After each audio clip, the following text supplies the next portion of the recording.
we were discussing about the diagnostic purposes of obstetrics and gynecology. तो हमने कई techniques के बारे में देखा था। सपोज कि पहले आपके पास कोई केस आता है लाइक गाइनिक केसेस में सर्वाइकल डिस्चार्ज, तो उसके कॉजेस को पहले आप फाइंड आउट करोगे कि ये पीआईडी के कारण भी डिस्चार्ज हो सकते हैं या आईयूडी लगा है उसके रिएक्शन के कारण में भी डिस्चार्ज हो सकते हैं। तो व्हाट इज द कॉज, आप उसको हिस्ट्री लेंगे and as I discussed in the last class कि सिंपल कॉन्स्टिपेशन के केस के कारण भी प्रेशर के वजह से डिस्चार्ज हो सकता है या एक नॉर्मल डिस्चार्ज से पहले तब पेशेंट को पूछने में किस समय होता है डिस्चार्ज। तो एक नॉर्मल साइकिल में ओव्यूलेशन के टाइम या प्री मेंस्ट्रुअल पीरियड में डिस्चार्ज हो सकते हैं। तो फिर आप उसको काउंसलिंग करेंगे कि दैट इज नॉर्मल, अगर वो नॉर्मल डिस्चार्ज हो तो। और कई बार इन्फेक्शन के कारण डिस्चार्ज होते हैं, तो ये रूल आउट करने के लिए तो सस्पेक्टेड जहाँ से आपका जो डायग्नोसिस बन रही है, फिर इन्वेस्टिगेटिव मेथड की हेल्प लेके उस डायग्नोसिस को हमें कंफर्म करना है एज पर ट्रीटमेंट करना है। लाइक इनफर्टिलिटी का केस आता है, स्टेबिलिटी या इनफर्टिलिटी के केसेस में तो पैरेलल इन्वेस्टिगेशन चलेगा मेल और फीमेल दोनों पार्टनर्स का। फॉर फीमेल्स आपको again you have to take anatomy. तो सबसे पहले आप यूट्रस को फाइंड आउट करोगे, उसको डायग्नोस्टिक पर्पसेस से लाइक सिंपल यूएसजी करा के कि यूट्रस की एनाटॉमी तो सही है, क्योंकि आपकी यूट्रस तो नहीं है, बाइकोन्यूक्लियस नहीं है या एनीथिंग एल्स। यूट्रस के साथ साथ आप ओवरीज को भी देखोगे, if uterus is also then go for the ovaries, तो PCOD या any other discontinuities तो नहीं है। और ओव्यूलेशन के टाइम भी चेक करेंगे जो at the time of ovulation की एग्स रप्चर हो रहे हैं कि नहीं, और रप्चर अगर हो रहे हैं तो फिर वो फैलोपियन ट्यूब में आ रहे हैं कि नहीं। फैलोपियन ट्यूब की पेटेंसी भी चेक होती है बाय एफएसडी। तो ये स्टेप बाय स्टेप प्रोसीजर है। और एक बन रहे हैं या नहीं बन रहे उसकी अगर कोई प्रॉब्लम हो रही है, ये एचटी और एक्सेल हमने पढ़ा था मेंस्ट्रुएशन में, मेंस्ट्रुअल साइकिल में। तो फिर आप वो पूरा हाइपोथैलेमस पिट्यूटरी और ओवरी तक सिस्टम को देखते हुए फिर उसमें हार्मोनल असेस कराएंगे एंड एवरीथिंग इज नॉर्मल। तो जैसे हम लोगों ने फॉलिकुलर रिजर्व के बारे में पढ़ा था क्लास में, तो कहीं फॉलिकुलर रिजर्व तो उसका डिफरेंस नहीं हो रहा है फीमेल का, और सब कुछ ठीक है तब भी नहीं हो रहा है, तो हो सकता है वो पैकेज जो है फैलोपियन ट्यूब का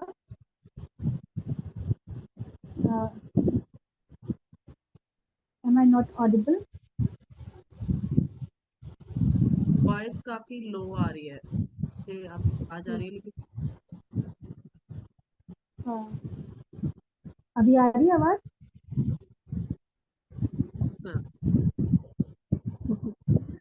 तो फैलोपियन ट्यूब ठीक है कि नहीं, फिर हार्मोनल असेस कराएंगे। तो टाइम टू टाइम डायग्नोसिस हमारी बनती ही है और कंफर्मेशन के लिए डायग्नोस्टिक पर्पसेस देते हैं। कुछ स्लाइड्स हमने लास्ट क्लास में देखी थी and we will continue further.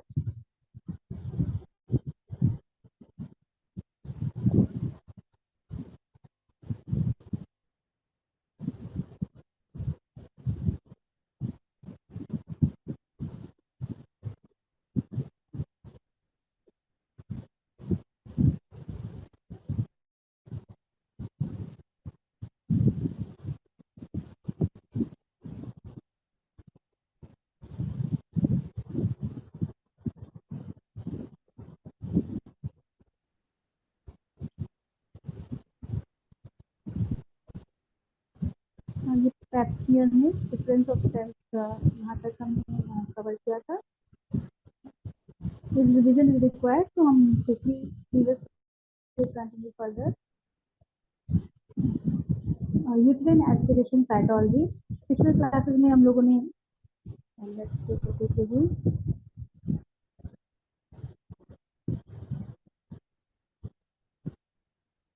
Investigation in gynaecology में हमने देखा था कि ये टेस्ट हमें हेल्पफुल रहते हैं for the diagnosis and for the treatment.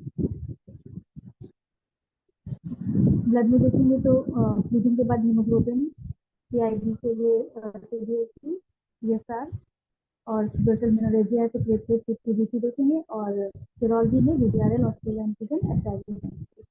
Urine analysis में डिटेन माइक्रोस्कोपी और अदर इंप्रेशन निकलता है, फर्स्ट मोर देन 5 आती है तो उसमें कल्चर एंड ब्लड सेंसिटिविटी भी कराएंगे, और इंडिकेशन रहती है UTI, cysts, urinary complication and fistula, और यूरिन प्रेगनेंसी टेस्ट अगर हमें प्रेगनेंसी डायग्नोज करनी है। यूरिन कलेक्शन का मेथड मिक्सिंग, या अगर सेल्फ कलेक्शन कंटेनर में हो रहा है कैटेटरी कलेक्शन, अगर मेथड्राइज है, और सुप्राप्यूबिक ब्लैडर पंक्चर अगर डायरेक्टली है तो। These are the three methods in pictorial form. ये सब हमने लास्ट क्लास में डिस्कस किया है, इस वीडियो लेके चलते हैं। यूरेथ्रल डिस्चार्ज के केस में स्टैप कल्चर लेना है, पोस्टीरियर फॉर्निकल एंड वेजाइनल डिस्चार्ज में उसके भी मेथड प्रॉपर दी है, जिसको स्पेटुलम से ओपन करके फिर कॉटन जो इसमें लगा रहता है स्टैप स्टेराइल होना चाहिए, और इसका प्रेजेंटेशन है वेजाइनल गैंग्लियोसिस का, और एक्सपोजिटिव साइटोलॉजी में सैपिनिकुलो टेस्ट लेते हैं, और ये जिन्होंने इनका डिस्कवरी किया था उनके नाम पे ही सैपिनिकुलो एंड प्लॉट के नाम से 1943 में डिस्कवर हुआ था, तो इसके नाम पे ये नॉमेनक्लेचर दिया गया है एग्जामिनेशन में। और इस एज के बाद इसे ईयरली, और उसके बाद अगर ईयरली भी कुछ डायग्नोसिस नहीं बनती है तो 5 ईयरली से कराना चाहिए। कैंसर स्क्रीनिंग, वायरल इन्फेक्शन और साइटोक्रोम स्टडी के काम आता है, डायग्नोसिस के लिए हेल्पफुल रहता है।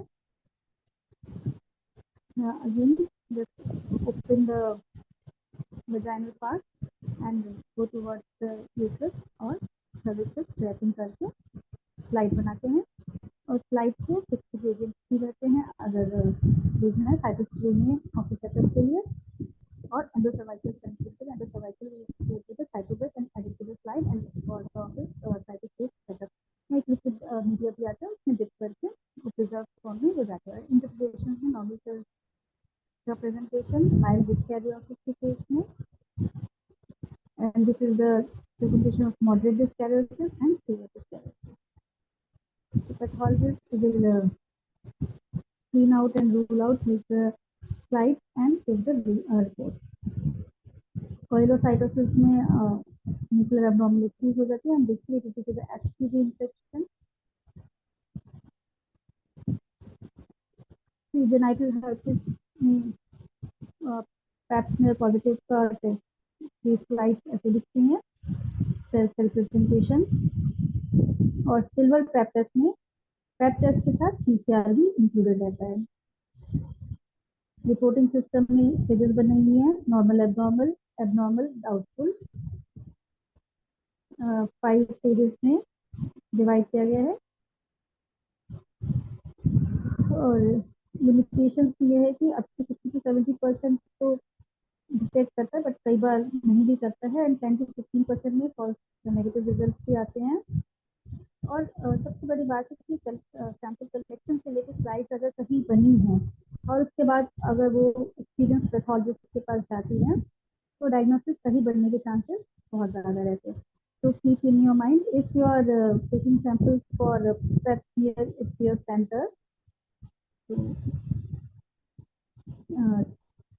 take steps properly to have a more reliable report, and send the that slide for at the authentic center for the reporting. कि आप इतने एफर्ट्स लगा रहे हो, आपके पेशेंट इतना एफर्ट्स लगा रहे हैं, बट गलत डायग्नोस्टिक के कारण कुछ भी ट्रीटमेंट में या पेशेंट के रिलीव में डिफरेंसेस ना आए।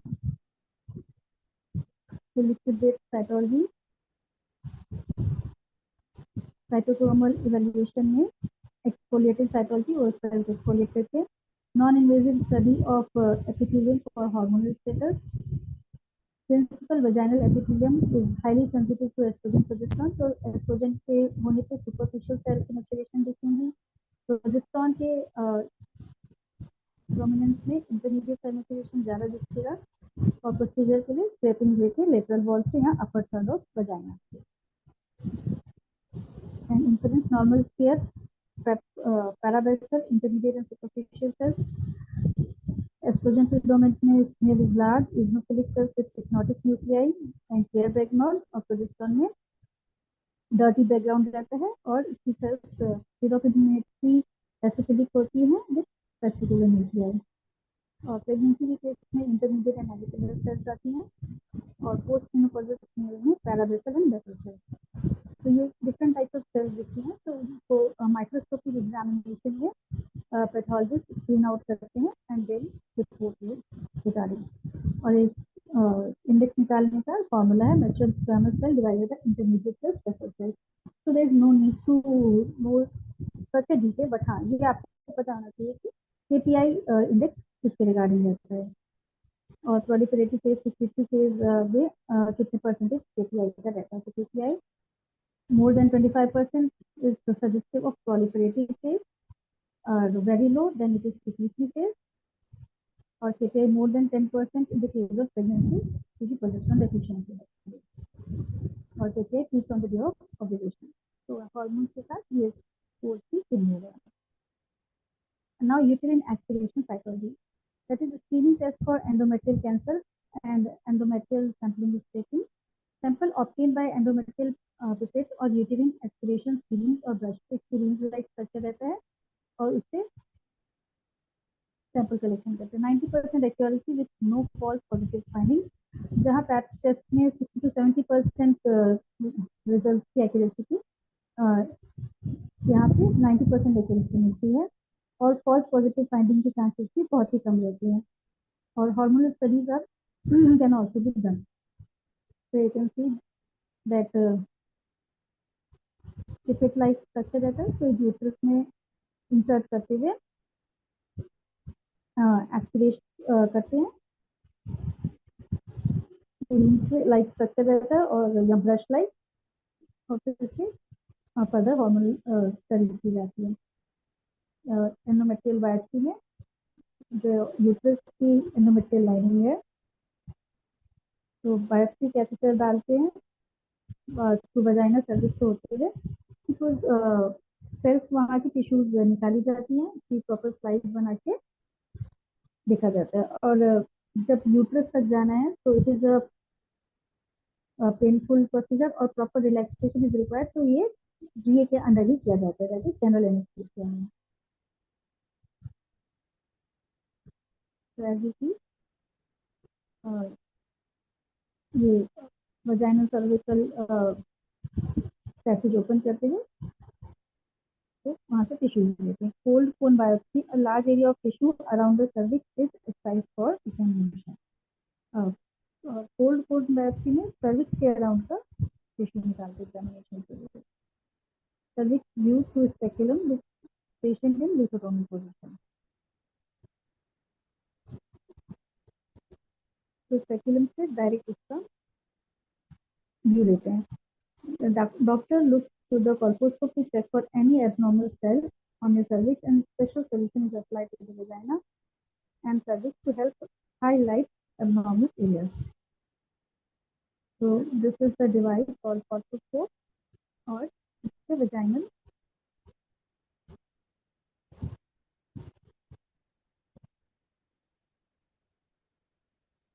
so this is the colposcope, और इसको ओपन करके ये डायरेक्ट व्यू लेते हैं सर्विक्स का और एबनॉर्मल सेल्स को आइडेंटिफाई करते हैं if there is any. Now come to the synthesis, that is transvaginal aspiration of peritoneal fluid from the pouch of Douglas. तो इसमें पाउच ऑफ Douglas से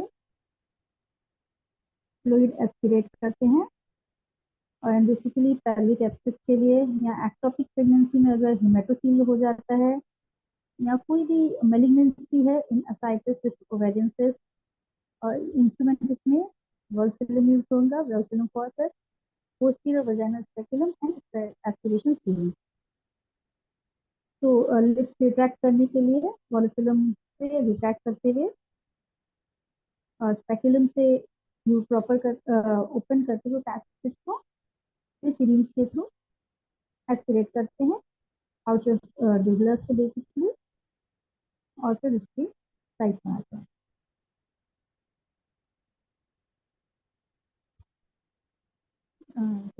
process check for abnormal fluid in abdominal cavity behind the uterus.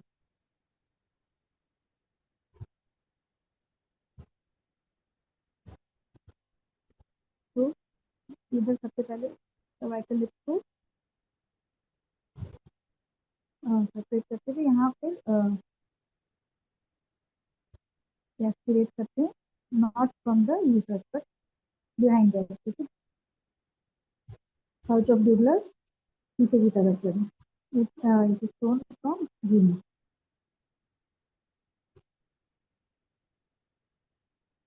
Now come to the hormonal acid. Hormonal acid के लिए आ रही है ELISA, ये basically perform करते हैं टेस्ट।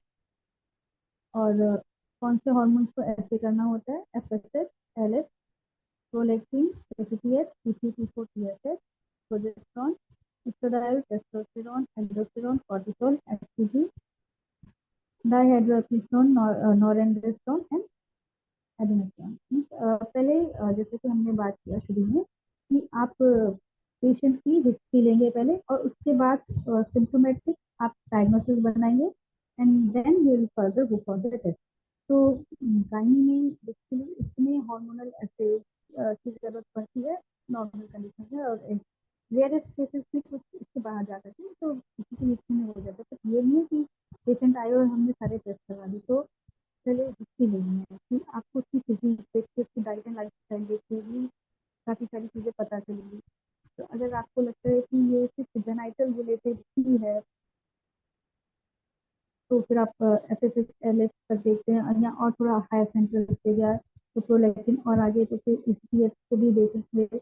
और मेटाबॉलिज्म रिलेटेड है, आपको हिस्ट्री से, फिजिक्स से और काफ़ी चीज़ें का आइडिया लगेगा तो आप पीसीपी को टीएसएच की तरफ जा सकते हैं। तो you will just first be the diagnosis by yourself and then further you will prescribe the therapy. So uses diagnosis of menopause, PCOD, prolactinemia, monitoring treatment regimes in ovulation, induction and AST. तो इनका hormonal acid का use कहाँ कहाँ है वो बताया जाएगा। अब इमेजिंग टेक्निक में एक्सरे का हेल्प लेते हैं हम। अल्ट्रासाउंड का एक्सरे पहले तो आपका पेल्विक बोन का स्ट्रक्चर से लेके इसमें कोई प्रॉब्लम तो नहीं है। और जो हमने फैलोपियन ट्यूब के लिए देखा है तो वो एक यूट्रिन रूट से डाई डाला जाता है, फिर सिस्टोसैल्पिंजियोग्राम उस टेक्निक से इमेज निकाली जाती है। तो फैलोपियन ट्यूब के थ्रू अगर वो डाई पूरा गया है तो उसका स्ट्रक्चर दिखाई देगा, but if there is any blockage, मतलब that is different procedure but kind of only. And ultrasonography और ये पेल्विक बोन और अदर इमेजेस के लिए एक्सरे है।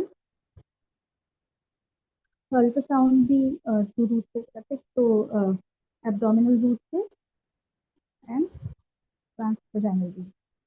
तो ट्रांस एब्डोमिनल अल्ट्रासाउंड से स्कैनर ऊपर से लगाते हुए साउंड वेव के थ्रू स्कैनिंग होती है vagina, uterus, cervix and other organs also. And transvaginal sonography में अल्ट्रासाउंड ट्रांसड्यूसर वजाइनल रूट से लगता है।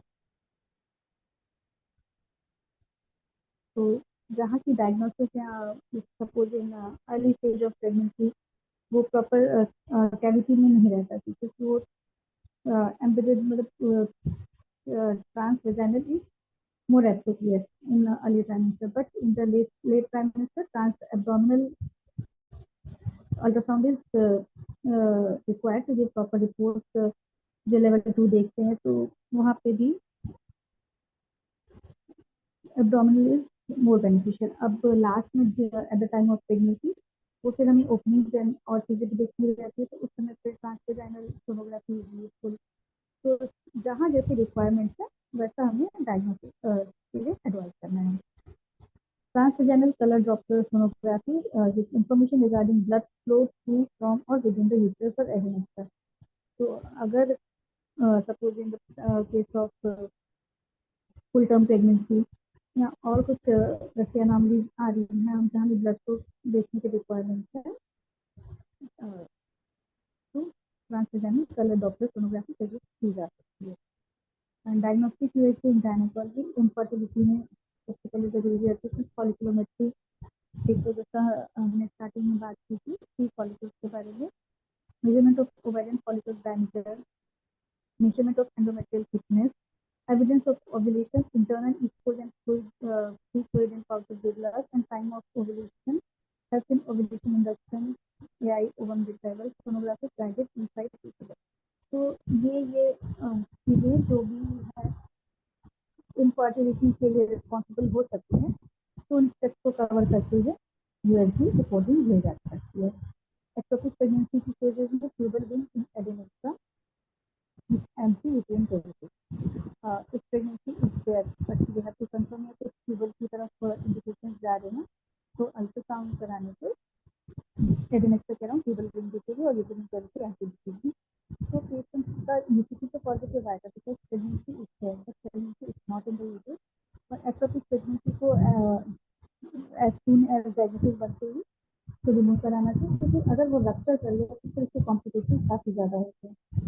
तो इससे कहते हैं कि अगर यूटीपी पॉजिटिव आ रहा है प्रेगनेंसी है तो हार्ट रेट आने तक में एज सून एज यूएसजी करा के ऊपर कंफर्म कर ही रहना चाहिए कि ये एक अलग प्रेगनेंसी जा रही थी। सपोज एलएमपी से आप 1.5 महीने के बाद देख लीजिए, तो उस टाइम पे 6 वीक के पीरियड में जो हमने फीटस के ग्रोथ की जो पूरा क्लासेस हुई थी उसमें भी बात की 6 वीक अराउंड हार्ट बीट आ जाती है, वो दिखने लगता है। तो लाइफ फीचर कहते हैं ये भी इंडिकेशन हो जाता है। एंड इन केस अगर नॉर्मल प्रेगनेंसी नहीं है तो जितना जल्दी वो डायग्नोज हो जाए that's good. And evaluation of pelvic mass, कोई एक पेल्विक मास है तो उसको भी इवैल्यूएट किया जा सकता है। Oncology to assess vascularity of tumour and confirm malignancy, तो मैलिग्नेंसी एंड ट्यूमर के केस में ऑन्कोलॉजी का भी पता चलता है। Endometrial study in dysfunctional uterine bleeding, अगर डिसफंक्शनल यूटेराइन ब्लीडिंग है तो एंडोमेट्रियल स्टडी कर सकते हैं। तो ह्यूमरेजिया की पेशेंट आती है और उसको हम लोग ट्रीटमेंट देते हैं बट या और डायग्नोस्टिक मेथड भी यूज करते हैं, but then also it is not release, तो फिर हमें एंडोमेट्रियल की तरफ जाना चाहिए और ये डायग्नोस्टिक डीएनसी करते हुए फिर हो सकता है। Diagnose uterine pathology like fibroid, adenomyosis, location of missing IUD, falloposcopy to study medial end of tube, diagnose endometriosis to study ovarian pathology like PCOD, ovarian cyst, tumors, and congenital anomalies of uterus, and that to diagnose endometrial masses. So these are the findings or reporting from that. And computed tomography supplements information from USG. Whole abdomen and pelvis is visualized in one sitting after taking 600 to 800 ml of dilute contrast medium 1 hour prior to the procedure. Patient is stand in the supine position. कि ये USG जो कर रहे हैं इसमें भी और features add कर देते हैं कंप्यूटर टोमोग्राफी में। तो इसमें क्या करते हैं कि पूरे एब्डोमेन और पेल्विस को एक ही बार में विजुअलाइज करने के लिए मतलब पेशेंट को कंट्रास्ट मीडियम दिया जाता है प्रोसीजर के घंटे पहले और सुपाइन पोजीशन पे स्कैनिंग करते हैं and accurate in assessing local